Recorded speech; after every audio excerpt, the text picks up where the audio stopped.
कर देखो तो सही भगवान कि कितने कितने वर्षों से ऋषि मुनि लोग जो है वो तपस्या निरंतर करते आ रहे हैं। वो ऋषि मुनि लोग जो तपस्या करते हैं ना, उसी के बल पर आज धरती जो है पराक्रमी बन करके है। ये धरती पर जो पराक्रम है वो आपका और हमारा ही सामान्य लोगों का ये पराक्रम नहीं है।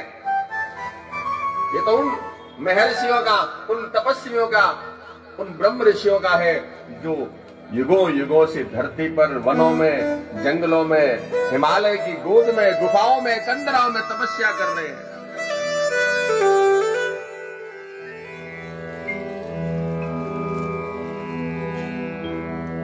भगवान शंकर जी का अनुग्रह था। क्या अनुग्रह था भगवान शंकर जी का कि कामदेव काम नहीं कर पाया। अनुग्रह क्या था कि जिस समय देवताओं ने कामदेव को कहा था कि जाओ शंकर भगवान को तपस्या में बाधा उत्पन्न करो, आगे कथा आएगी अभी तक, और लेकिन उस समय कामदेव ने बाधा तो उत्पन्न करी और भगवान का तीसरा नेत्र खुला, जलकर के भस्म हुआ। रति रुदन करने लगी धर्मपत्नी कामदेव की, कह रहे महाराज आपने मुझे तो सधवा से विधवा कर दिया, मेरा क्या दोष था। कहा कि चिंता मत कर, कामदेव पुनः जीवित होंगे। भगवान कृष्ण का जब द्वैपायन आएंगे तो कृष्ण के पुत्र बनकर के आएंगे, ये प्रद्युम्न नाम से विख्यात होंगे। लेकिन ध्यान रहना कि हिमालय पर्वत पर, कैलाश पर्वत पर कामदेव का कोई प्रयोग नहीं चलेगा। और नारद जी कहां बैठ गए थे? हिमालय की गुफा में। अब प्रयोग तो कुछ चलना नहीं था कामदेव का, चाहे कितने वसंत ले आओ भले महाराज, लेकिन मन में भाव नारद जी के क्या उत्पन्न हो गया? मैंने तपस्या करी, कामदेव पर विजय प्राप्त कर ली। ना, तुमने कामदेव पर विजय प्राप्त नहीं करी। कामदेव पर विजय प्राप्त करनी तो थी भगवान शंकर के अनुग्रह से। उन्होंने कामदेव को ये पहले से बांध कर रखा था कि चाहे कहीं पर भी तुम अपना वसंत का प्रभाव चलाना, लेकिन हिमालय पर, कैलाश पर्वत पर तुम्हारा वसंत का प्रभाव नहीं चलेगा। अहंकार आ गया देवर्षि नारद को, कामदेव पर विजय प्राप्त कर ली, व्यर्थ में गर्व हो गया। देवर्षि नारद दौड़े दौड़े रुद्र भगवान के पास में गए। हे महाप्रभु, हे महात्मा, आपके चरणों में दंडवत हूँ। और सारी व्यथा बता दी। क्या व्यथा बताई नारद जी ने? कि कामदेव आया था मुझ पर प्रहार करने के लिए, एक भी नहीं चली। अब शंकर जी महाराज मन ही मन मुस्कुरावे, करे क्या तू ऐसे गर्व कर रहा है। फिर भी देखो शंकर जी ने एक बात क्या बोली कि देख, मुझे कह दिया तो कोई बात नहीं, विष्णु भगवान के सामने ऐसी बातें मत कर देना है कि विष्णु भगवान के सामने ऐसी बातें मत कर देना रे नारद जी। अभी बात तो कह दी भगवान शंकर ने, लेकिन नारद जी के मन में तो भाव प्रस्फुटित थे। दौड़े दौड़े शंकर भगवान से आगे ब्रह्मा जी के पास गए। ब्रह्मा जी को जाकर वृतांत बताया। क्या वृतांत बताया? कि कितने कामदेव की छटा ने मुझ पर प्रहार किया, लेकिन मुझ पर कोई फर्क नहीं पड़ा और मैंने काम को विजय कर लिया। ब्रह्मा जी भी हंसे। ब्रह्मा जी तो जानते थे कि भगवान शंकर जी का, महेश्वर का अनुग्रह था, तो नारद जी काम पर विजय प्राप्त कर लिए। हे भगवान, ब्रह्मा जी ने भी कहा कि देखो, तुमने मुझे तो कह दिया तो कोई बात नहीं, विष्णु भगवान के सामने जाकर मत कहना।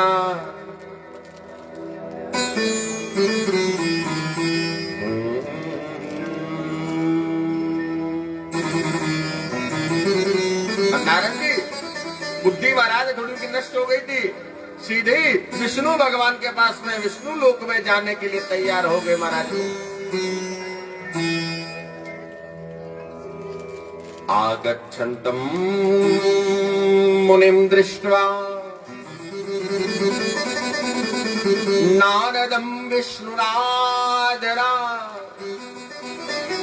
उथेवाग्रे गतो रमतम् शिश्लेष ज्ञात हेतु कह।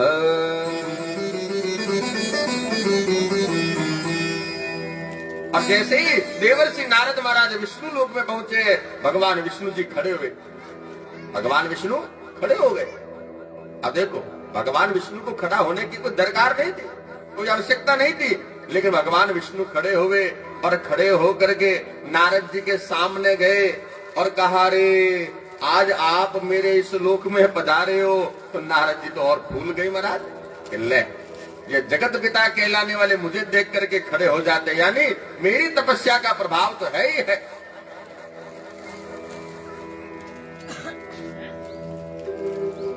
और देवर्षि नारद को क्या किया भगवान विष्णु ने?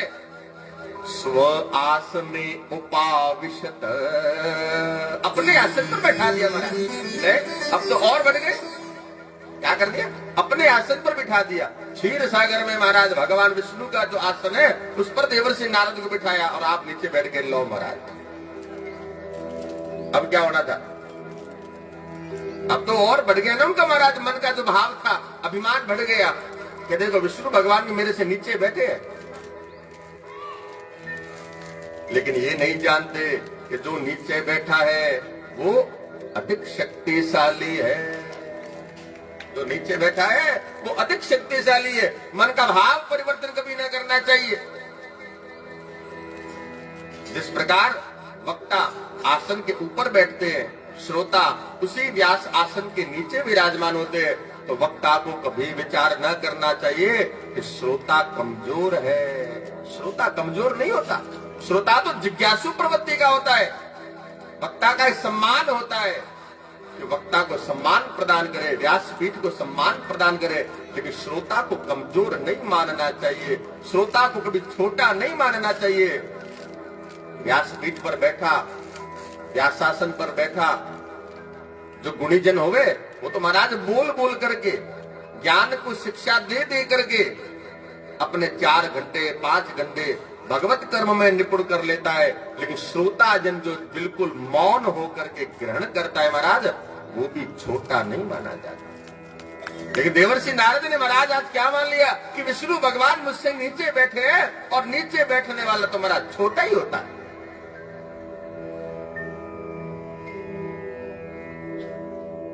पूछा कि आज कैसे पधारे देवर्षि नारद? सारा वृतांत बता दिया कि देखो कामदेव भी आया, मेरी तपस्या को बाधा नहीं कर पाया, मैंने कामदेव पर विजय प्राप्त कर ली। ले। और शंकर जी ने, ब्रह्मा जी दोनों ने कहा था कि माने के जो तो ठीक है, विष्णु भगवान ने ना कही रे, पर नारद जी महाराज मान्या कौन? घणो ही समझायो। अरे भोला जी, ओ नारद जी भोलो जी वे कि माने कहो तो की कोनी, पर विष्णु भगवान ने जार ना कही। मैं तो बड़े थारी बात ने कही है कि गिट जावा, विष्णु जी गिटे नहीं ला, पे ध्यान रखेला, पे याद रखेला। हाँ भी घोड़ा है नारद जी तुम्हारे। और नारद जी जार सीधे विष्णु भगवान को जब ये बात बोली, और विष्णु भगवान ने क्या कर दिया? माया बना दी महाराज। उसी समय उनकी परीक्षा जांचने के लिए, परीक्षा लेने के लिए उन्होंने एक माया से निर्मित नगर बनाया। बोले, अरे मुनिवर आप धन्य हो, आप तपस्या के भंडार हो, आप बड़े तपस्वी हो, आपका हृदय भी बड़ा है, आपके भीतर भक्ति ज्ञान वैराग्य नहीं होते तो उसी के मन में समस्त दुखों को देने वाले काम मोह आदि विकार शीघ्र उत्पन्न हो जाते। देखो देखो आज विष्णु भगवान कैडी तपस्या, कैडी प्रशंसा कर रहे हैं महाराज। और देवर्षि नारद के मन में तो महाराज भाव और तो नहीं प्रबल हो गया। जितना विष्णु भगवान के पास में लेकर के आए थे ना, अब विष्णु भगवान ने तपस्या कहते कि महाराज फिर तपस्या भंडार हो है? अब विष्णु भगवान ने जब ये बात कह दी तो मानो अब तो कुछ पीछे की बात बची नहीं, अब तो कुछ पीछे की बात बची नहीं। भगवान विष्णु भगवान ने कह दिया आप तपस्या के भंडार हो। और जैसे ही उन्होंने ये बात कही है और देवर्षि नारद जोर जोर से हंसने लगे। नारद जी बोले हे स्वामी मुझ पर आपकी कृपा है, तब कामदेव मेरे ऊपर क्या प्रभाव डालेगा? जहां पर कृपा आपने कर दी वहां पर कृपा करे ही सब कोई। आपने कृपा कर दी है, अब मुझ पर कोई क्या प्रभाव डालेगा? भगवान माया निर्मित कर दी है विष्णु भगवान ने, और ऐसी माया का निर्माण किया है। ऋषिगण बोले हे सूत जी महाराज, ये मुनिवर वहां से जब निकले तो फिर भगवान विष्णु ने क्या किया? नारद जी कहां गए आप हम लोगों को बताएं। सूत जी बोले नारद मुनि इच्छा अनुसार जब वहां से निकले, वहां से विष्णु लोक से बाहर चले तो श्री हरि ने तत्काल अपनी माया प्रकट कर दी। मुनि के मार्ग में एक विशाल 100 योजन विस्तार वाला अद्भुत नगर का निर्माण कर दिया। भगवान ने कभी किसी का अभिमान नहीं रखा है महाराज। एक बात को बिल्कुल निश्चय हमें कर लेना चाहिए, भगवान कभी किसी का अभिमान नहीं रखते हैं। एक बार माता लक्ष्मी ने भगवान विष्णु को पूछा कि महाराज आज आपके लिए क्या भोजन बनाऊं? विष्णु भगवान ने कहा आप रोज भोजन बनाती हो, आज ही मुझे आपने ऐसा क्यों पूछ लिया? ये माता है रोज भोजन बनाती है घर में, पति को रोज थोड़ी पूछती है। तो कहा कि भगवान कभी कभी पत्नी का धर्म होता है कि पति को पूछ कर बना दे, उनको क्या प्रिय लगता है वो ही बना दे। हालांकि ये बात पूछने वाली है खाली, बस ये माताएं पूछती जरूर है कि आज थोड़े वास्ते कहीं बनाओ, कह देवा कहीं और थाली आवे दे मिले कहीं, तो जने क्या ने पूछो भाई है पूछे कहीं ले उन्हें पूछे कहवे कि भाई आज मने तो आलू रो साग पसंद जाता है, तो थाली पुरुषी जरा ने करेलो रो साग कह रहे थे भाग्यवान कहो कहीं और कि नहीं नहीं वो मारे दच की वो करेलो बनाओ, तो फिर क्यों पूछो? हे भगवान, तो विष्णु भगवान ने कहा कि रोज जो आप बनाती हो महालक्ष्मी मैं तो वही सेवन कर लेता हूं, लेकिन फिर भी आज आपको बताऊं भगवती, मुझे संसार सागर के प्रत्येक प्राणी की नासिका के अग्रभाग पर जो अभिमान बैठा है वही मेरा मुख्य भोजन है। मेरा मुख्य भोजन क्या है कि प्रत्येक प्राणी की नासिका के अग्रभाग पर जो अभिमान गर्व घमंड बैठा है वही मेरा मुख्य भोजन है, और वो मैं कभी किसी का रहने नहीं देता हूं, वो सदैव परास्त होता है। तो देवर्षि नारद भी उसी में ही आते हैं। भगवान ने माया का निर्माण कर दिया, विशाल 100 योजन तक एक सुंदर नगर बनाया, और वहीं पर उस नगर में जैसे ही मुनिवर देवर्षि नारद गए, एक शील निधि नामक राजा था, पुत्री का स्वयंवर करने को तैयार थे। वो राजा का नाम शील निधि। महान उत्सव का आयोजन हो रहा था। ऐसे राजनगर को देखा महाराज तो देवर्षि नारद मोहित हो गए। मुनिश्रेष्ठ नारद को जब आया देखा तो शील निधि ने श्रेष्ठ रत्नमय आसन प्रदान किया, पूजा अर्चना करी, और पूजा अर्चना करके कहा हे देवर्षि नारद आप ठीक आ गए। देखो मेरी कन्या जो है इसका नाम है श्रीमती। कन्या का नाम ही क्या था? श्रीमती। बुलाया कन्या को, और कन्या को बुलाकर कहा कि देवर्षि नारद को प्रणाम करो। प्रणाम किया, कहा है देवर्षि नारद, अब इस मेरी पुत्री के विवाह का समय आ गया है। मेरी पुत्री के विवाह का समय आ गया है। सुंदर वर चुनने के लिए स्वयंवर में जाने वाली है। कुछ शुभ लक्षण लक्षित हो रहे हैं। नारद जी ने देखा, रे ऐसी सर्वांग सुंदरी श्रीमती है, और यह श्रीमती मेरी श्रीमती हो जावे तो, मुझे ही मिल जावे तो, मैं ही इसका पानी ग्रहण कर लूं तो। लेकिन महाराज दूर से देखे तो महाराज ऐसा लग रहा है कि जैसे आकाश मंडल के समस्त ग्रह नक्षत्र तारे इसके शरीर पर शोभायमान हो रहे, इतनी सर्वांग सुंदरी है। मन में परिवर्तित हो गया देवर्षि नारद के भाव कि मुझे मिल जावे तो। लेकिन मुझे मिले कैसे, कि मैं तो इतना सर्वांग सुंदर नहीं हूं। तो सर्वांग सुंदर कौन है? भगवान विष्णु सर्वांग सुंदर। दौड़े दौड़े महाराज विष्णु भगवान के पास गए। महाराज ने देखा कि अरे क्या बात है, वापस कैसे आए हो? कि महाराज एक कार्य आपसे है। क्या? हे भगवान, आपके भक्त जो राजा शील निधि है, धर्म पालन में तत्पर रहते हैं, उनकी कन्या का विवाह अब होने वाला है स्वयंवर में। हे भगवान, क्या कह दिया?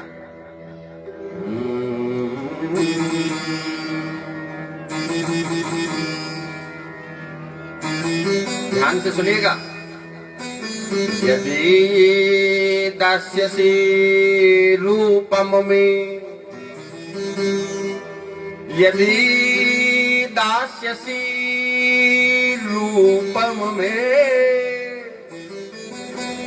तदा तां प्राप्नुयाम भुवम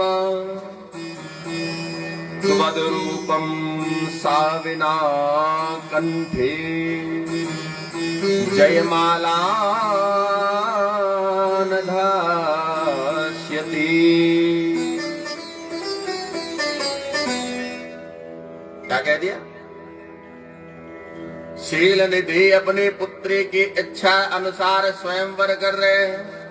यदि दास्यामि ते रूपम, हे हरि आप अपना रूप मुझे दे देवे तो मैं उसे धारण करके शील निधि की पुत्री के स्वयंवर में जाऊं।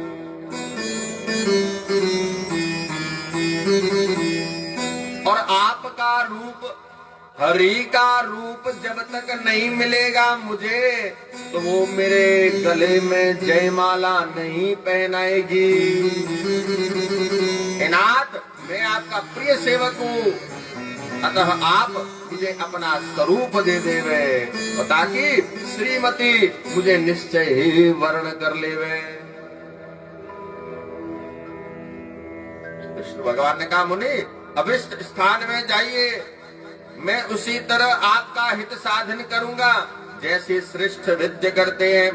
भगवान विष्णु ने नारद मुनि को अपना वानर का रूप दे दिया। हरि वानर का रूप प्रदान कर दिया देवर्षि नारद को। कहा दे दिया महाराज? कि हाँ दे दिया। अब जाऊं मैं? कि निश्चिंत होकर के जाओ। अब वानर का मुख लिए लिए महाराज आगे आगे घूम रहे हैं। जैसे ही शील निधि की पुत्री श्रीमती वरमाला हाथ में लेकर के स्वयंवर में सभा में आई है, धीरे धीरे जैसे ये पंक्तियां लगी ना, वैसे पंक्तिबद्ध राजा महाराजा सब बैठे थे। कोई भी वरमाला को देखते खड़ा हो जाता, शील निधि की पुत्री नहीं पहनाती। और वहां मार्ग में पंक्ति में बैठे बैठे देवर्षि नारद मन में विचार कर रहे, अरे राजाओं आपको नहीं पहनाएगी, ये तो मुझे पहनाएगी। ये मन में और अभिमान आ गया महाराज। भगवान विष्णु के माया का स्वरूप महाराज ऐसा ही है, और मन में अभिमान आ गया कि यह तो मुझे पहनाएगी।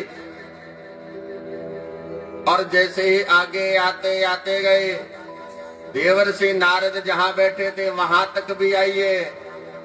और वहां तक आते नारद जी खड़े हुए, वरमाला के लिए अपना मस्तक झुकाया। श्रीमती तो आगे निकल गई। अरे आगे कहाँ जा रही हो? मैं ही तो हूँ हरि का रूप।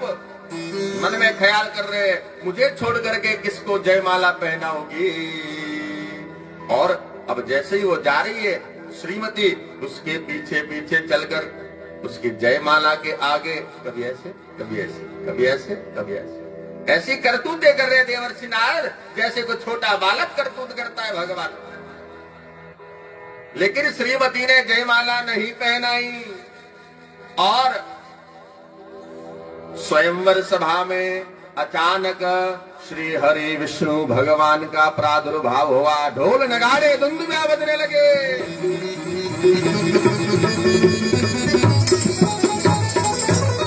और शीलनिधि की पुत्री श्रीमती ने भगवान विष्णु के गले में जयमाला पहना दी और भगवान ने जयमाला पहनी, अंतर्धान हो गए। बोलो विष्णु भगवान की। अंतर्ध्यान हो गए। नारद जी मन में सोच रहे, रे कौन कोई आया, किसे लेकर के चला गया शीलनिधि की पुत्री को। मैं हरि का रूप लिए यहाँ बैठा रहा। शिव के गण साथ में थे महाराज। 2 गण थे शिव के जो नारद जी के साथ में थे।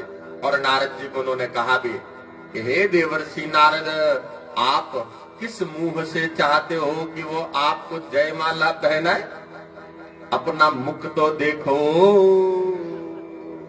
मरकट का मुख लिए घूम रहे हो, वानर का मुख लिए घूम रहे हो।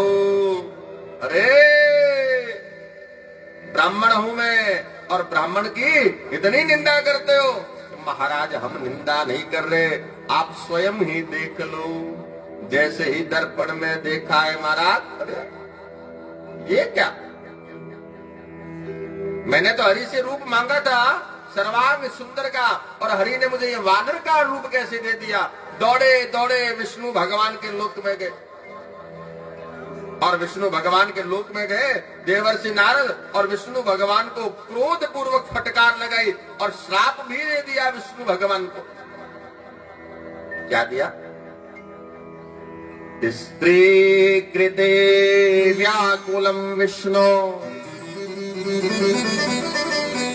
मामकारसी विमोहकः अन्वकारसी स्वरूपेण येन कापट्य कार्यकृत। अरे विष्णु, मैंने तुमसे क्या मांगा था, तुमने मुझे क्या दे दिया? पहले तो क्या कहा कि मैं आपका सेवक हूं महाराज, मुझे रूप दे दो। देखो यहाँ पर ये बात सिद्ध होने जा रही है कि लेने के टाइम में दुनिया क्या रहती है, जब नहीं मिलता तो क्या बन जाता है। कभी किसी से कुछ मांगना हो ना महाराज, बड़े प्रेम से, बड़े हाथ जोड़े, और लहजा शब्दावली का प्रयोग इतना मार्मिक होता है महाराज। जब लेने का समय होता है और जब वापस देने का समय, या सामने वाला ना देवे महाराज, तो फिर चैन बदल जाते हैं। बदलते हैं ना। नारद जी भी महाराज ऐसे ही जब लेने के लिए गए थे हरि का रूप, तो मैं आपका प्रिय सेवक हूं, मैं आपका प्रिय सेवक हूं महाराज, आप मुझ पर कृपा कर दो। ऐसी शब्दों का प्रयोग किया। और अब भगवान ने तो कहा कि तुमने मांगा ही मुझसे हरि का रूप है। हरि मैंने मरकट, और मरकट यानी वानर, और वानर यानी बंदर। मैं क्या करूं, तुमने जैसा मांगा मैंने तो तुमको वो दे दिया। मैंने हरि का रूप मांगा, आपने मुझे वानर दिया। शाप देता हूं, जिस प्रकार मैं स्त्री के वियोग में तड़प रहा हूं, आप भी मनुष्य लीला में स्त्री के वियोग में तड़पेंगे। और मुझे जो वानर का रूप दिया है, वे वानर आपकी सहायता करेंगे।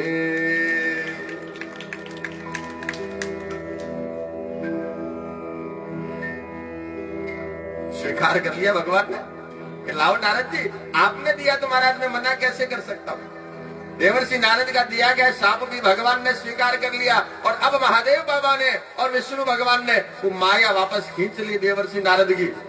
जैसे ही माया खींची, अरे मैं क्या बोल गया भगवान को, धराम से नीचे गिर गए विष्णु भगवान के चरणों में, हे प्रभु मुझसे गलती हो गई, मैंने आपको क्या कह दिया, आपको मैंने क्या शाप दे दिया। भगवान ने कहा कोई बात नहीं, मुझे जो प्रारब्ध में लिखा था वो आपके मुख से निकल गया, मुझे जो प्रारब्ध में मिलना है वो तो मुझे मिलकर के रहेगा। यानी इस बात को हमें सांसारिक जीव को समझना चाहिए ना कि प्रारब्ध में जो लिखा है भगवान विष्णु के भी वह अलग नहीं हो पाया। भगवान विष्णु के भी प्रारब्ध में जो लिखा था देवर्षि नारद ने शापवश उनको दिया और विष्णु भगवान ने उसे किरण मद में थे महाराज। और मद में होने पर आदमी अभिमान में होने पर कुछ जानता नहीं है कि मैं क्या करूं। समस्त संशय महाराज जब देवर्षि नारद के नष्ट हो गए,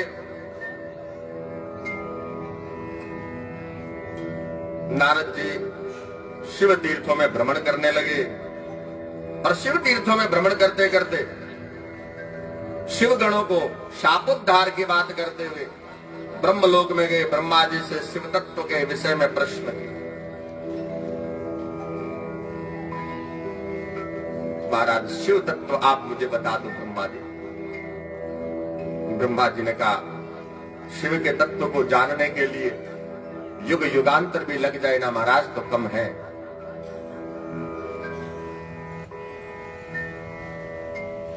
शिव का तत्व तुम इतना ही समझो, पंच अक्षर है और इन पंच अक्षर को तुम निरंतर गान करते रहो, यही शिव तत्व को जानने में तुम्हारी सहायता करेगा। ओम नमः शिवाय, ओम नमः शिवाय,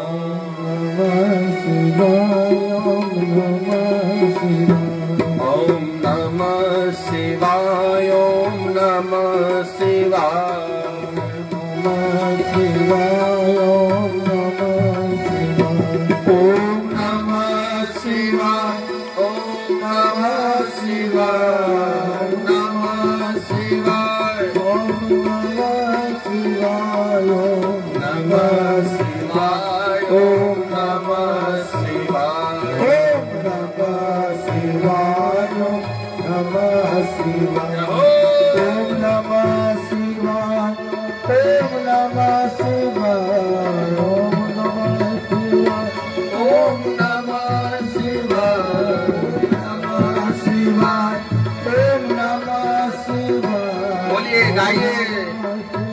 सबने पुकारिए ओम नमः शिवाय, ओम नमः शिवाय, ओम नमः शिवाय, ओम नमः शिवाय, ओम नमः शिवाय, ओम नमः शिवाय, ओम नमः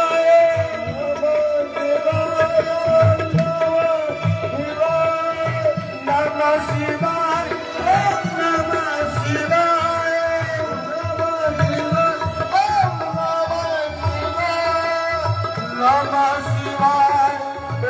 नमः शिवाय।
नमः शिवाय नमः शिवाय नमः शिवाय ओम नमः शिवाय हर हर भोले नमः शिवाय हर हर भोले नमः शिवाय हर हर भोले नमः शिवाय हर हर भोले नमः शिवाय नमः शिवाय नमः शिवाय शिव तत्त्वं मया नैव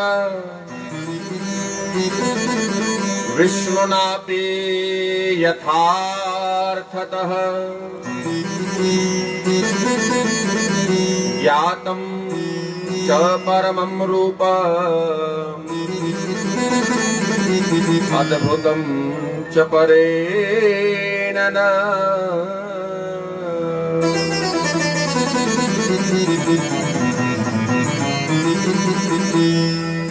महाप्रलय काले च नष्टे स्थावर जंगमे आसीतमोमयं सर्व मनर्गग्रहतारकम्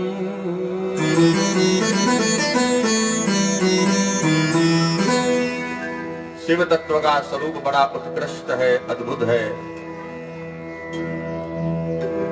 जिसे यथार्थ रूप से मैं नहीं जान पाया और न ही विष्णु भगवान जान पाया और न ही कोई अन्य जान पाया। शिव तत्व का जो रूप है महाराज, इसको जल्दी से जान नहीं पाए। हे सौनकादि ऋषि, शुद्ध रूपिणी ईश्वर मूर्ति की कल्पना करके अद्वितीय अनादि अनंत परब्रह्म शक्ति जो अविनाशी परब्रह्म अंतर्हित हो गया है, अवश्य तत्व रूप में यह प्रथम ऐसा विश्लेषण ब्रह्मा जी के द्वारा देवर्षि नारद को बताया गया। शक्ति तदै गले नापी, ध्यान से सुनिएगा। उस समय में एकाकी रूप में रहने वाले शिव तो अकेले रहते, मदमस्त रहते। एकाकी रूप में रहने वाले, अकेले रहने वाले शिव स्वविग्रहास्त्वं, पहली बार उन्होंने, शिव ने पहली बार अपने शरीर के विग्रह को किया। दो भाग कर दिए भगवान शंकर ने, और दो भाग करते ही सृष्टा स्वशरीरा अनपायिनी, और जैसे ही अपने शरीर के दो भाग किए और उनमें से एक स्त्री का जन्म हुआ, माँ अंबिका महारानी की, माँ भगवती देवी कल्याणी महादेवी की शक्ति अंबिका कहलाई है। चारों ओर आनंद ही आनंद छाया है। अंबिका माता के आगमन पर प्रकृति सर्वेश्वरी त्रिदेव जननी नित्या और इस जगत की सृष्टि का मूल कारण कहलाई है।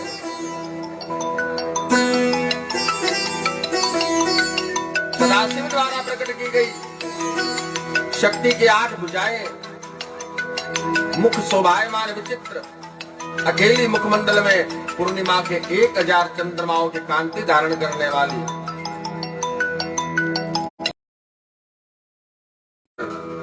शिव शंभु और जिनको अनीश्वर कहते हैं, आज मस्तक पर जिनके आकाश गंगा को धारण किए उनके 5 नेत्र बताए गए, 5 नेत्र बताए गए हैं, 5 मुख बताए गए हैं और प्रत्येक मुख में 3 नेत्रों को धारण किया गया। काल रूपी ब्रह्मा ने एक ही समय शक्ति के साथ शिवलोक नामक क्षेत्र का निर्माण किया। ये प्रिया और प्रियतम रूप शिव और शक्ति दोनों ही उस मनोरम क्षेत्र में नित्य निवास करते हैं। काशीपुरी परमानंद रूपिणी में शिव और शिवा ने प्रलय काल में कभी उस क्षेत्र को अपने सानिध्य से मुक्त नहीं किया। प्रलय काल में भी शिव और शिवा ने उस शिवलोक को अपने सानिध्य से मुक्त नहीं किया, इसीलिए उस स्थान को अविमुक्त क्षेत्र भी कहा गया।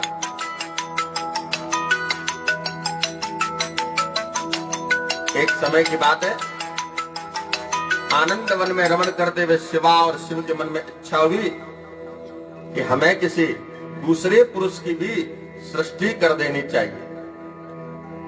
दूसरे पुरुष को सृष्टि का संचालन का भार देकर हम दोनों केवल काशी में रह करके इच्छा अनुसार विचरण करते रहे।